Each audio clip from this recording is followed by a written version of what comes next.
Salut tout le monde, j'espère que vous allez bien, que vous avez le sourire, que tout va bien pour vous et que vous vivez ce printemps sereinement. Je suis ravie de vous retrouver aujourd'hui pour un épisode un petit peu spécial parce que je vais faire le bilan de ma première année d'activité en tant qu'agente et vous parler surtout, je pense que c'est ça qui peut vous intéresser, de l'envers du décor de ce pivot. Qu'est-ce qu'il y a eu pour moi durant cette année-là? Quel apprentissage j'ai pu faire tout au long de cette année? Et surtout, comment ce retour d'expérience peut vous servir à vous si vous êtes justement en réflexion autour d'un pivot d'activité. Alors, par où commencer? Déjà, effectivement, on est au mois de mai. C'est pas en général un mois où on fait des bilans, mais moi, il se trouve que ça fait un an tout pile que j'ai véritablement amorcé ce pivot-là. Pourquoi au mois de mai? Parce que ça coïncide avec la reprise de mon travail post-congé maternité suite à la naissance de ma deuxième fille. Donc c'est aussi pour moi très important parce que ça a été... je pense que la naissance de ma fille a acté aussi quelque chose et permet, pour les mamans, vous allez le savoir, mais souvent le congé maternité est un moment où on met tout sur pause en fait. Et je pense que psychologiquement, ça peut aussi aider à se dire, bah allez, on part sur quelque chose de nouveau, c'est le moment. Ce qui a été le cas pour moi, justement. Alors, rapidement, pour celles qui ne me connaissent pas forcément, je pense que c'est important de parler du contexte de ce pivot.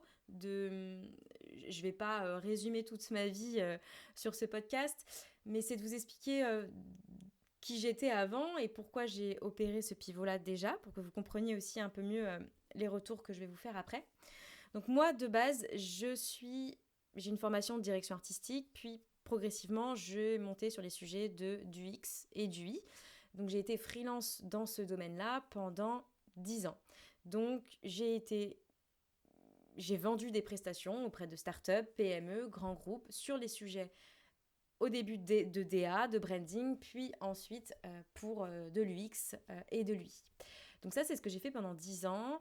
En parallèle, j'avais commencé à prendre la parole sur les réseaux sociaux et donc progressivement, je me suis rendu compte que j'aimais énormément accompagner les autres freelances sur les sujets en lien vraiment avec l'activité d'indépendant, à savoir comment trouver des clients, comment savoir se vendre, comment se positionner, etc.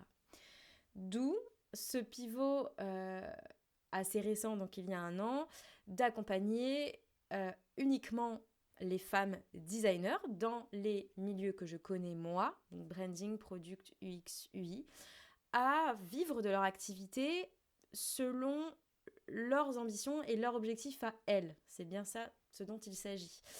Donc c'est vraiment d'avoir une activité qui est complètement alignée avec leurs envies. Et donc ça, je l'ai fait depuis avril. Donc je dis mai, mais en réalité, j'ai commencé vraiment en avril dernier. Donc là, l'idée pour moi, c'est de vous parler un petit peu de cet envers du décor parce que c'est un vrai pivot que j'ai fait. Je vendais des prestations de design. J'ai arrêté de vendre des prestations de design pour aller dans une vente finalement d'accompagnement de type coaching. Donc c'est quand même strictement assez différent. Donc je m'étendrai peut-être pas sur le fait de se poser la question est-ce que c'est une bonne idée de pivoter quand on vient donner naissance à son deuxième enfant parce qu'en vrai il y a peut-être un sujet, est-ce que c'est le meilleur moment pour tout chambouler? Je ne sais pas, je ne sais pas, je ne saurais pas répondre à cette question. En tout cas, ce qui s'est passé pour moi, c'est que les premiers mois, ça a été vraiment la lune de miel pour moi. Donc j'appelle ça les mois de la lune de miel parce qu'il y a eu vraiment ce flot de bonne humeur lié à l'annonce en fait de ce pivot-là que j'ai fait auprès de ma communauté. Et je reparlerai après de cette force-là d'avoir déjà eu une communauté. C'est qu'en fait, j'avais pas vraiment processé les choses. Les premières clientes que j'ai eues qui m'écoutent peut-être sur ces podcasts-là, vous vous reconnaîtrez. Mais voilà, vous faisiez partie des toutes premières. Et en fait, j'avais pas encore de process très cadré, déjà en vente, pour présenter et préparer mon offre. J'avais pas tout ficelé en fait avant. C'est juste que je savais que je voulais accompagner des femmes pour leur donner le pouvoir et voilà, toutes les billes pour y arriver dans le freelancing. Mais voilà, après, concrètement, comment ça allait se passer, je tâtonnais encore un petit peu. Et en fait, j'ai surfé vraiment sur un espèce de flow où quand j'ai annoncé ça, ma communauté a suivi. Donc, j'ai eu énormément de demandes au début, de femmes hyper intéressées par ce que je proposais, qui... On aurait dit qu'elles n'attendaient que ça de moi, en fait. C'est ça qui est assez fou, mais que enfin je leur proposais quelque chose pour elles et elles n'attendaient que ça, elles qui me suivaient depuis des années sur les sujets de design parce qu'elles me connaissaient avant avec cette casquette de designer. Donc c'est ça qui était intéressant. Donc ça a été vraiment des mois florissants. Alors je parle pas que d'un point de vue financier, je parle aussi de vraiment l'état mental en fait dans lequel j'étais, et vous vous reconnaîtrez peut-être parce que dans la créa, on est quand même tout un petit peu comme ça. C'est ce moment de démarrage de projet où tout est possible, où il y a la créativité qui vient, où on se sent inspiré, et c'est tellement chouette ces moments s'ils pouvaient durer tout le temps. Spoiler alerte, non. Mais du coup, ça a été des moments que moi j'ai adoré. Vraiment, c'était trop bien de surfer sur cette vague-là. Donc ça, vraiment, je suis très contente de l'avoir vécu parce que ça aurait pu ne pas arriver aussi, hein. Mais je l'ai eu. Sauf que, alors le sauf, je dis sauf que, mais c'est la suite logique, hein. C'est qu'on est arrivé au mois de septembre. Donc là, je parle des premiers mois, donc en gros entre avril et septembre. Cette vague, cette lune de miel. Et puis en septembre, ça a été un mois important pour moi d'un point de vue déjà personnel, parce que ma deuxième fille, du coup, allait être gardée à temps plein chez l'assistante maternelle à partir de septembre. Donc vraiment, j'étais pleinement disponible pour mon travail. Et en plus de ça, je m'étais mariée au mois d'août, et donc là aussi, celles qui se sont mariées, je pense que vous savez de quoi je parle, l'organisation d'un mariage, cumulé en plus au fait que j'avais un petit bébé, je vous laisse imaginer le truc. Je suis encore un peu trauma du machin, hein, mais voilà, j'ai été énormément dans l'organisation, j'avais pas toute ma tête en fait pour le travail. Et là, septembre, je m'étais dit, allez, ça y est, enfin, je vais pouvoir me concentrer sur mon activité pleinement. Et donc, je mets le paquet. Et là, je me suis mise à faire mes objectifs de chiffre d'affaires que j'avais honnêtement pas ultra bien fixés quand j'ai démarré cette activité d'agente, parce que je voulais tester l'idée, je voulais tester plein de choses avant, mais c'est vrai que je professionnalisais pas trop le truc. Et en septembre, je me suis dit, il est temps de passer à la vitesse supérieure. Et là, ça va peut-être vous parler aussi. Quand vous faites un pivot, vous êtes en train de le faire, vous dites oui, d'accord, une fois que j'ai fait ça, c'est quoi mon objectif d'après? Où est-ce que je veux aller concrètement après dans ça? Et là, la pression a commencé à monter. La pression a commencé à monter parce que je me fixais des objectifs ambitieux. Voilà. Je pense qu'il y a vraiment ce truc de ça y est, je pense à moi, je pense à mon activité, je me focus sur moi. Ça suffit de jouer dans la cour des petits, entre guillemets, je mets vraiment des grosses guillemets, c'est moi, hein, ma perception que j'avais. On y va maintenant, on y va, quoi. Et je pense que c'est quelque chose que j'ai un petit peu sous-estimé après coup, mais c'est le côté pression que je me suis mise avec ces objectifs-là, en fait. Je pensais pouvoir vraiment encaisser le truc, et je pense que j'ai un petit peu surestimé, mais j'en reparlerai après. Donc au bout de 7-8 mois, je dirais, là je suis rentrée dans la période de creux.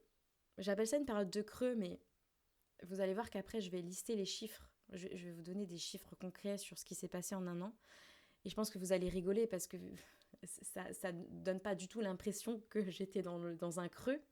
C'est plutôt, là encore une fois, le côté mindset en fait, le côté état d'esprit dans lequel j'étais, le côté moral. Le moral était moins là. Parce que je rentrais dans cette phase que tout entrepreneur connaît.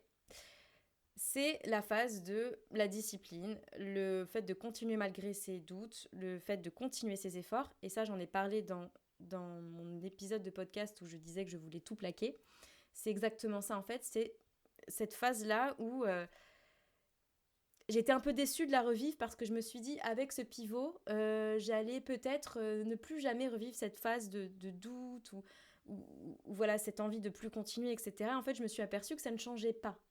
Et ça a été un vrai apprentissage. Et je vous invite vraiment à écouter cet épisode que j'ai fait sur l'envie de tout plaquer parce que j'ai vraiment appris que du coup, c'était constitutif de qui j'étais. Et je pense même que c'est constitutif de l'entrepreneuriat au sens large. Et que ça sera toujours là. Toujours, j'aurai ces moments de creux, justement, où la phase d'une demi-heure sera passée et où il ne restera plus qu'à continuer mes efforts, en fait. Et c'est ça qui compte. Et donc ça, ça a été un peu inconfortable pour moi parce que j'étais un peu accro à ces émotions que j'avais ressenties au début de ce pivot. Et là, je les avais plus, en fait. J'avais plus trop ce truc-là, quoi. Donc, je sais pas si si ça va vous parler, mais pour des projets aussi que vous pouvez avoir, je pense que bah ouais, il y a cette phase où on est trop content de démarrer pour ce client, et puis finalement, on voit les galères arriver, on voit que c'est pas si facile, et du coup, voilà, on a moins envie, on se dit mais est-ce que vraiment ça vaut le coup, etc. Et il y a c'est là où les doutes arrivent, c'est là où je pense que le mental de l'entrepreneur est hyper important. Du coup, je vais vous donner quelques chiffres parce que malgré tout ça, j'ai continué mes efforts en fait, c'est là où je suis très fière. J'ai continué même si j'avais des doutes, si voilà, c'était la tempête dans ma tête, j'ai continué. Et du coup, je suis très contente de pouvoir avoir passé ce cap dès 1 an parce que je trouve que quand ça fait 1 an, c'est quand même plus facile de faire des stats, de faire un bilan chiffré que sur 2-3 mois. Donc, c'est pas du tout représentatif dans l'entrepreneuriat. Donc, en fait, en 1 an, j'ai rencontré 81 femmes en premier rendez-vous découverte. Donc, déjà, rien que ça, vous m'auriez dit, franchement, vous m'auriez rencontré dans la rue, vous m'auriez demandé, en fait, t'as rencontré combien de personnes en 1 an? Jamais je vous aurais donné ce chiffre-là. Je ne pensais pas du tout. Je vous aurais dit, 30, 40. Non, 81. Donc déjà, c'est énorme. Enfin, vraiment, c'est énorme. Enfin, oui, c'est énorme. 81 femmes en échange, c'est quand même pas rien. Euh, sur ces 81 femmes, j'en ai eu 33 en deuxième rendez-vous. Parce que dans mon process de vente que j'ai mis en place, pas tout de suite justement parce que c'était ma phase d'une demi-heure, mais après, j'ai mis en place un process où d'abord on se rencontre une première fois, on voit si ça match, si ça matche pas, si la personne a envie de poursuivre ou moi-même si j'ai envie de poursuivre. Et donc il y a un deuxième rendez-vous où là je parle vraiment de mon offre en fait. Donc il y en a 33 que j'ai eu en rendez-vous. Et du coup j'ai signé avec 20 clientes au total. Donc j'ai eu en 1 an 20 clientes, ce qui est chouette. Et là encore, voilà, moi je me dis c'est pas un chiffre fou. Et en même temps, quand j'échange avec beaucoup d'entrepreneurs, on me dit mais c'est dingue, 20 c'est déjà super en 1 an, franchement. Enfin, voilà, c'est quand même hyper fort et tout. Sauf que moi, je me suis donné un objectif plus élevé que ça, presque le double en fait, en réalité, en 1 an. Et donc, il y a un peu ce truc de ouais, mais c'est que la moitié du chemin du coup pour moi. Oui, sauf que, et là je vais revenir après au fait de sous-estimer ou de moi me surestimer, il y a aussi ce truc-là. Donc en réalité, c'est très très bien. C'est vraiment très très bien et je vais vous expliquer aussi pourquoi, parce que je ne bosse pas comme une acharnée aussi. À côté de ça, j'ai fait 170 posts LinkedIn. 170. Donc voilà, si vous m'écoutez et vous vous dites est-ce que je fais assez pour ma prospection, etc.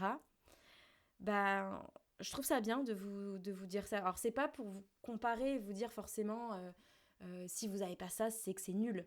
C'est juste pour remettre dans le contexte aussi que quand une activité fonctionne, c'est pas le fruit du hasard. C'est le fruit d'un travail constant, continu.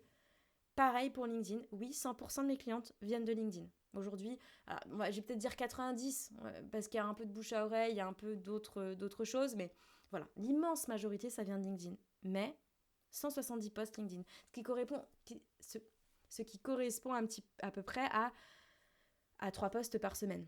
Donc voilà.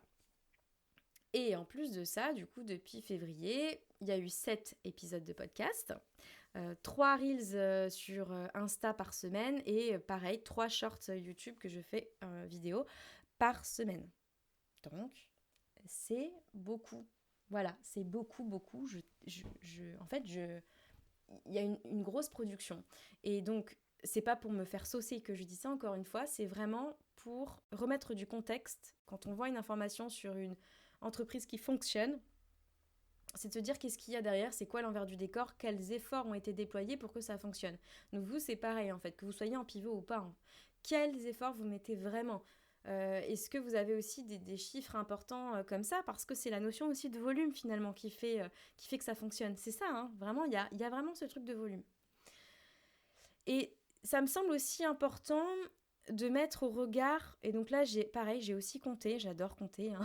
Je pense que c'est quand même mon truc voilà, de compter. Euh, j'ai bossé en moyenne sur cette année 30 heures par semaine. Donc, voilà, 30 heures. Et j'ai pris 10 semaines de congé. Donc ça peut être des jours par-ci par-là ou des semaines entières que j'ai pu prendre, mais j'ai pris 10 semaines. Donc en fait, il y a aussi ça parfois où je me dis, mais attends, t'as fait tout ça aussi en bossant que 30 heures par semaine et en ayant 10 semaines de congé. Je veux dire, c'est quand même assez fou. Et là, je me sauce, c'est la petite... c'est juste les petites quelques secondes où je vais me saucer parce que je pense que c'est important. Et je pense qu'en le faisant moi-même, vous pourrez aussi vous autoriser à vous saucer vous-même. Saucer vous-même, c'est hyper important. Les hommes le font beaucoup, vous savez. Donc vous avez le droit de le faire. Saucez-vous de temps en temps. Donc là, je me sauce un peu quand même. C'est que j'ai pas bossé tant que ça en volume horaire, mais ma capacité de production à bosser sur ce laps de temps, il est très intense. Et ça, je sais que c'est ma force. Parfois, je l'oublie, très souvent. Mais voilà, là, je le remets au centre en me disant, finalement, j'ai eu des résultats extrêmement positifs au regard du temps que je passe aussi. Et au fait que bah, mon objectif premier dans ma vie, c'est de ne pas finir en burn-out, comme beaucoup d'entrepreneurs. Moi, mon objectif, et c'est aussi ce que je veux transmettre avec mes clientes, et c'est pour ça aussi que je les accompagne, c'est pas c'est pas de les inviter à se cramer la tronche sur quelques mois d'accompagnement pour qu'elles atteignent leurs objectifs, mais qu'en fait, après, elles soient épuisées. Moi, j'ai toujours prôné pour une activité stable, en croissance, mais surtout saine pour le mental, en fait. Et donc ça, c'est quand même peut-être ma plus grosse fierté. C'est malgré tout, malgré toutes les vagues que j'ai pu traverser en un an, les difficultés, que ce soit euh, sur la vente ou même avec mes clients, par moments, c'était pas toujours facile pour moi non plus. Enfin, il y a eu plein de choses, la création de contenu, etc. Malgré tout ça, bah, je suis là, je suis en bonne santé mentale, je ne m'effondre pas, ça va. Et surtout, j'ai du temps pour ma vie personnelle, j'ai du temps pour mes filles, j'ai le temps de voir mes enfants grandir, etc. Et je pense que ça, c'est la meilleure réussite. Honnêtement, voilà. Parce que si j'avais eu peut-être mes 40 clientes comme je m'étais fixée, mais en fait avec un épuisement catastrophique, bah, je sais pas si j'aurais été fière de faire ce bilan finalement. Donc voilà. Ensuite, une bonne petite leçon, j'en ai un petit peu parlé en fil rouge là tout au long de cet épisode, mais c'est que je pense quand même malgré tout avoir sous-estimé le poids de ce pivot-là. En fait, bon, moi je suis quand même un profil fonceuse, donc j'ai pas trop peur de faire les choses. Donc ça c'est bien, je me fais pas freiner par mes peurs, mais par contre j'ai quand même le côté impulsif qui vient et le côté ultra impatient. Du coup j'ai envie que ça aille vite, que les choses aillent vite. Quand je prends une décision et que je fais, il faut que les résultats arrivent vite. Et en fait dans ma tête, bah moi ce pivot, voilà, il était là, je l'ai fait, bim, allez, pourquoi ça arrive pas tout de suite? J'avais l'impression que ça faisait 9 ans que je maturais le truc finalement dans ma tête et que c'était la suite logique. Euh, un peu comme je fais le parallèle, je suis encore dans la maternité et tout, mais je sais pas, quand on décide finalement d'avoir un enfant, de se dire ouais, c'est un projet qu'on a envie d'avoir, bah à partir du moment où on se dit qu'on veut le faire, qu'on veut cet enfant, bah il faut que ça arrive tout de suite en fait. Il y a ce truc de bah, je l'ai décidé donc c'est bon, on y va maintenant. Il faut qu'il soit là. L'attente est insupportable. Et, euh, et du coup, bah, c'est un peu ce qui s'est passé avec ce pivot où j'ai décidé et je m'attendais peut-être à ce que ça arrive tout de suite d'un coup. Et vous, c'est peut-être le cas quand vous dites je fais ce pivot, c'est arrivé au bout d'un cheminement très très long probablement de votre réflexion, de plein de choses. Et en fait, quand vous l'actez de façon opérationnelle, quand ça se voit sur votre communication, quand ça transparaît, vous avez l'impression que vous êtes arrivé en fin d'une course. moi, c'est vraiment la sensation que j'ai eue de finir ma course, de dire c'est bon, ça y est, j'ai trouvé. Sauf qu'en fait, aux yeux des autres, faut pas oublier que pour eux, c'est que le début, quoi. En fait, ils viennent juste de s'approprier votre nouvelle identité, vos nouveaux services, c'est tout nouveau. Et en fait, il faut leur laisser le temps aussi de vous identifier comme ça. Et je trouve que ce qui est très dur, c'est de ce décalage entre vous, à quel point vous êtes prêt dans votre posture, vous êtes prête à ce que les choses arrivent à vous grâce à ce pivot, et le décalage entre le fait de laisser le temps aux autres de, de comprendre tout ça, en fait. Donc voilà, petite leçon que j'ai apprise aussi, c'est de ne pas sous-estimer cette attente aussi, de ne pas sous-estimer qu'un pivot, entre le moment où on l'acte et on le fait de façon opérationnelle et le moment où vraiment on récolte les fruits, bah, il peut se passer du temps parce que les gens ont besoin de ce temps et c'est complètement normal en fait. Je voudrais aussi vous parler un petit peu d'un enseignement que j'ai eu par rapport au risque et à l'inconnu. Parce que le pivot, c'est souvent associé à ça, hein, ou même l'entrepreneuriat, mais quand on prend une décision forte, en tout cas, il y a ce rapport au risque et à l'inconnu. Euh, alors moi, j'ai déjà suivi ce conseil-là, mais je me dis que pour vous, ça peut être hyper intéressant. En fait, j'ai écouté récemment un épisode de podcast qui parlait justement de ça avec une neuroscientifique et qui disait que notre cerveau, lié au fait que c'est notre cerveau archaïque d'il y a très longtemps, qui n'a pas si évolué que ça, pour nous protéger et pouvoir faire en sorte qu'on vive, bah, l'inconnu faisait peur. Donc, l'idée, c'était de se mettre toujours en situation de contrôle, en situation d'observation, en situation voilà, de connaître tout ce qui va se passer, parce que le danger était la mort, quoi, hein, à l'époque. Hein. À l'époque, je dis bien. Et du coup, elle donnait un exemple d'une expérience scientifique qui a eu lieu où ils ont invité des gens dans une pièce, individuellement. Donc, chaque personne rentrait dans une pièce et disait, bon, bah, voilà... peut-être que vous aurez une décharge électrique, vous allez peut-être recevoir une décharge électrique à un moment donné, mais peut-être pas, ce n'est pas sûr. Pendant toute la durée où vous serez dans cette pièce-là, donc ils annonçaient la durée, 30 minutes, peut-être que vous allez recevoir cette décharge ou peut-être pas. Qu'est-ce que vous préférez ? Est-ce que vous préférez... dans cette pièce, il y avait également un bouton qui permettait d'activer cette décharge électrique pour la recevoir. Donc en fait, il leur disait, mais qu'est-ce que vous préférez ? Est-ce que vous préférez appuyer sur le bouton, avoir cette décharge électrique, ou bien ne pas appuyer et puis voir si vous l'avez ou pas, si vous recevez cette décharge électrique. Et l'immense majorité des gens répondaient qu'ils voulaient avoir, ils ont appuyé sur le bouton en se disant, je veux avoir cette décharge, comme ça au moins je suis sûre, et après je peux passer à autre chose. Plutôt que de se dire, potentiellement en fait, peut-être qu'ils ne l'auraient jamais eu cette décharge électrique. Donc c'est pour dire à quel point c'est extrêmement difficile aussi de se lancer dans l'inconnu, dans un pivot, dans le fait de ne pas savoir si ça va fonctionner. En fait, c'est pas naturel pour nous. Donc moi, j'ai adoré écouter ce podcast parce que je me suis dit que si vous rencontrez des difficultés à acter des choses ou à vous mettre en action, etc., c'est pas de votre faute en fait. Hein. C'est que votre cerveau vous protège, c'est notre mode de fonctionnement par défaut. Et en fait, ça nécessite d'aller au-delà de ça et d'accepter d'avoir un rapport au risque et à l'inconnu. Et donc, vous êtes déjà un peu là-dedans parce que si vous m'écoutez, vous êtes indépendante. Donc déjà, voilà, vous vous différenciez de beaucoup de personnes. Mais si vous voulez changer vraiment des choses dans votre activité, vous allez forcément de nouveau être confronté à ce risque et à l'inconnu, et c'est difficile. Et du coup, dans ce podcast-là, elle parlait, pour pallier à justement cette peur de l'inconnu, cette peur d'échouer, etc., d'avoir une démarche un peu scientifique. Et elle a fait le parallèle entre avoir une démarche scientifique / comme les enfants qui le font naturellement, c'est-à-dire j'observe, j'ai une hypothèse du genre ça va pas dans mon activité aujourd'hui. Qu'est-ce que je peux faire de différent ? Je sais pas, ajouter une nouvelle offre, changer la typologie de client par exemple dans votre cas. Et vous voyez juste ce qui se passe. Vous voyez ce qui se passe quand vous en parlez, vous voyez ce qui se passe quand vous le formalisez, quand vous écrivez cette offre, qu'est-ce que ça vous fait ? En fait, il y a vraiment ce truc de je teste, je vois. Et c'est vrai que moi, je le vois vachement sur mes enfants, en fait, qui sont encore petits. elles sont complètement dans le je foire, j'en mets plein partout sur la table, de l'eau, j'essaie de me servir un verre, ça ne marche pas, j'en ai plein partout. Franchement, il n'y a pas de grosse panique à bord, euh, sauf si nous on panique, mais c'est autre chose. Mais sinon, elles se disent bon, bah j'ai renversé, c'est pas grave, je vais réessayer. Et en fait, je trouve que nous, on devrait être un petit peu plus comme ça, surtout si vous êtes dans une démarche de pivot. Bah, pensez à cette démarche scientifique. Je teste, je fais des petites actions. J'itère, je vois, je me juge pas, je suis là et juste j'essaye en fait. Avant de se dire bah je change tout complètement, je vais tout virer, tout recommencer.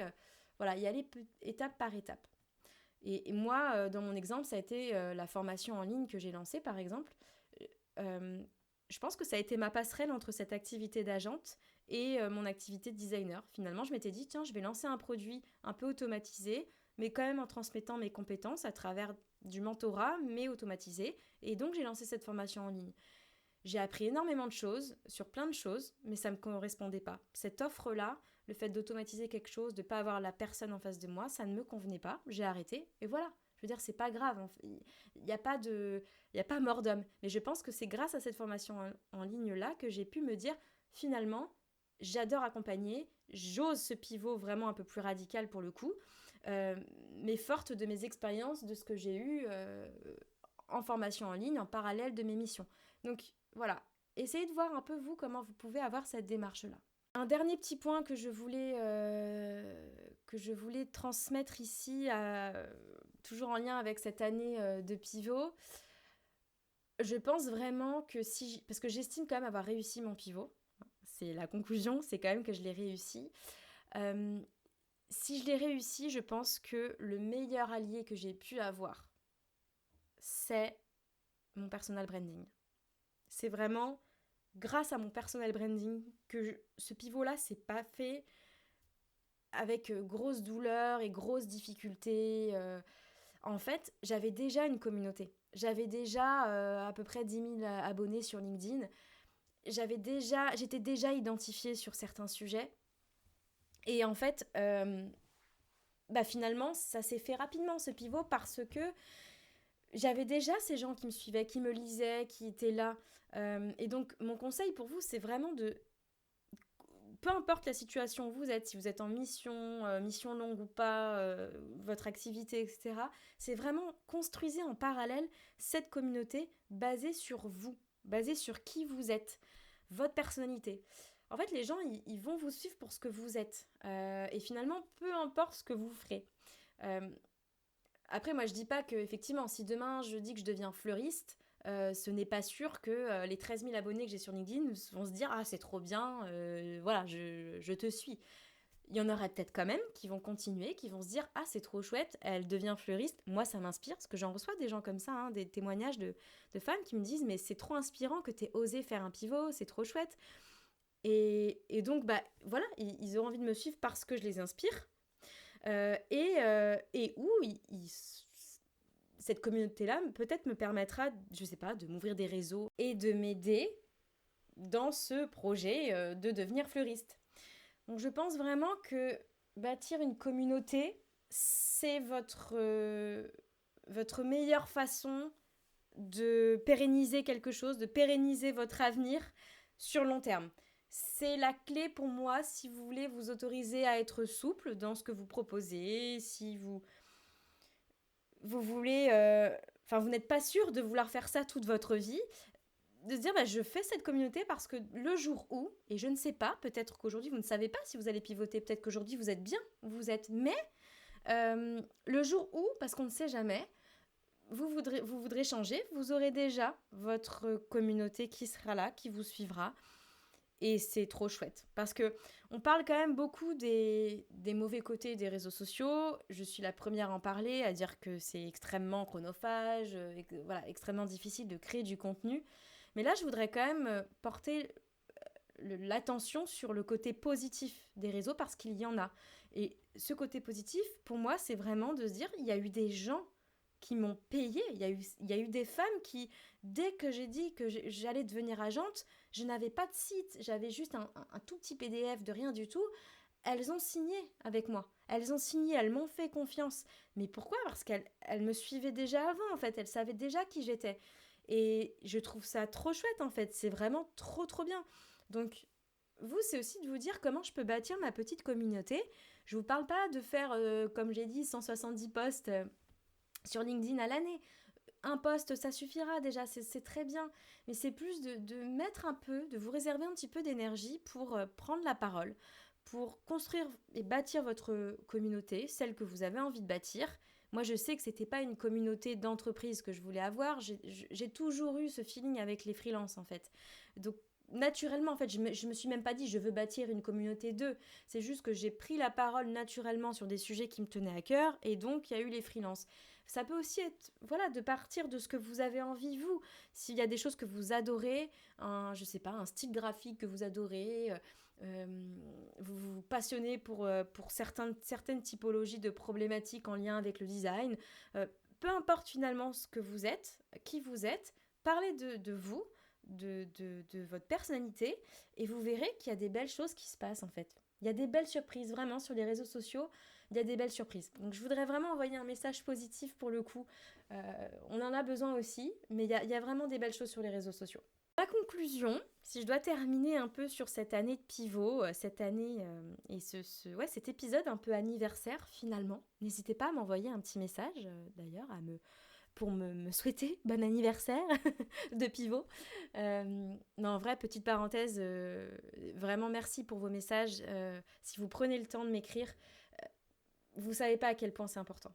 Je reparle sur le côté positif des réseaux sociaux, hein, mais quand vous le faites, vous soutenez les créateurs de contenu, les créatrices de contenu, celles qui produisent des choses. Oui, on le fait pas à des fins, on n'est pas Mère Teresa. Évidemment que je le fais aussi parce que j'espère avoir des clientes grâce à ce podcast, mais il y a quand même une envie de transmettre quelque chose de toute manière, que vous soyez dans le futur mes clientes ou pas, il y a quand même cette envie de transmettre. Et quand on a des retours comme ça de personnes qui nous disent que ça les a aidées ou que voilà, il y a des choses qui ont cheminé grâce à ça, bah ça fait tellement plaisir et ça donne envie de continuer. Donc voilà, juste n'hésitez pas si vous voulez me faire un petit message sur LinkedIn ou ailleurs. En tout cas, ça a été une année très dense pour moi. Comme je disais, pour moi, c'est un pivot que j'ai réussi. Donc, je m'auto-applaudis et je trouve ça trop bien.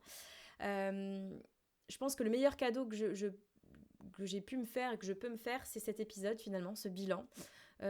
Parce que je pense que, enfin, je vous assure, et je fais vraiment pas semblant, mais je ne me rends pas compte. Je ne me rends pas compte de ce que je fais et j'ai toujours l'impression que ce n'est pas assez. Et je pense que ça va vous parler aussi.